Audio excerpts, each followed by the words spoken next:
approved by the previous government. Whaimalo was first appointed as the Electoral Commissioner in 2016 and then reappointed in 2019. Under his tenure as Electoral Commissioner, there have been a number of amendments to the Electoral Act, including the mandatory requirement under the law for Samoan citizens to register and vote.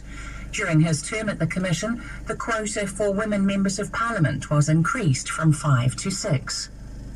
In sports news, Black Caps opener Tom Latham has climbed to 9th in the World Test batting rankings after knocks of 95 and 52 in the drawn first Test against India. Kane Williamson remains 3rd. Paceman Tim Southey remains 3rd in the bowling rankings following his 8-wicket match haul, while fast bowler Kyle Jamieson, who took 6 wickets, is up to 9th. The second Test starts in Mumbai tomorrow. Wellington beat Otago by 13 runs in their one-day game at the Basin Reserve yesterday evening. The hosts made 255 for 7 before bowling Otago out for 242. And the Victorian government says the Australian Tennis Open's COVID-19 vaccine mandate is about protecting the community, not about blackmailing defending champion Novak Djokovic. Organisers have said all players have to be vaccinated to take part, drawing criticism from the world number one's father.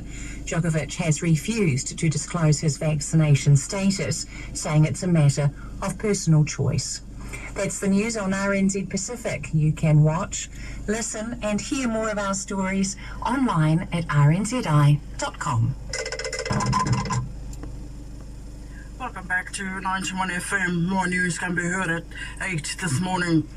Tō walatala tutupu ko tāma mai la tāma Nisilani, ke la taia moe mga apungi pungi nei, tō li liwa atu ke na wana whuki whalo walatala, ka tāma mai me ta hola whāru apungi pungi nei, ko e tahai walatala lahi moe mahuinga e mga ahu nei, ne langwana e ratolu ka e whakalofa ka pe ono atu ke tō wata ne kua velai e lota taone na ko Huniara he motu ko Salamona.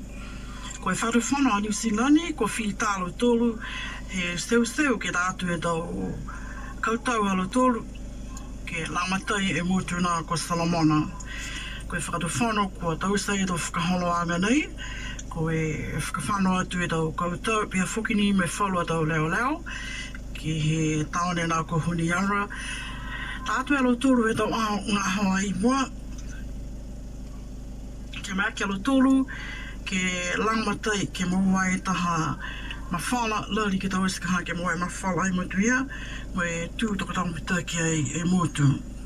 Ha koe tari mai he tungi alo tūru e taone nā, me kai haa e te tangata e tau koloa, mai e tau whale koloa, e motu nā ko Salamana e whahi tapu e ko mole.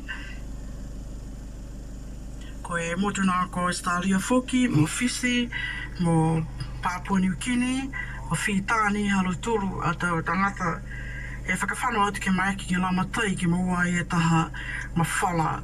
Ka e amamana ke e motu nā ko New Zealand, ke whakawhanau atu ai hama 45 e tangata he māmehe awa nei, mo e whakawhanau atu tangalonga la tūru he tō mga aho i mua, ko e toko 50 ia, e oki whātapu ka watu ala tūru ke lamatai, e motu nā ko Salamona.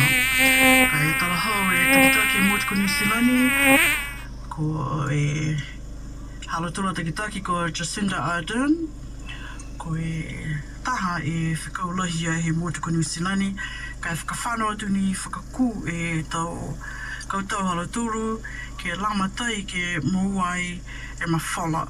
Ha ko e motu ko New Zealand, e lamatai lahi atu ke motu nā ko Salamona ke tau puhala puipuia ia.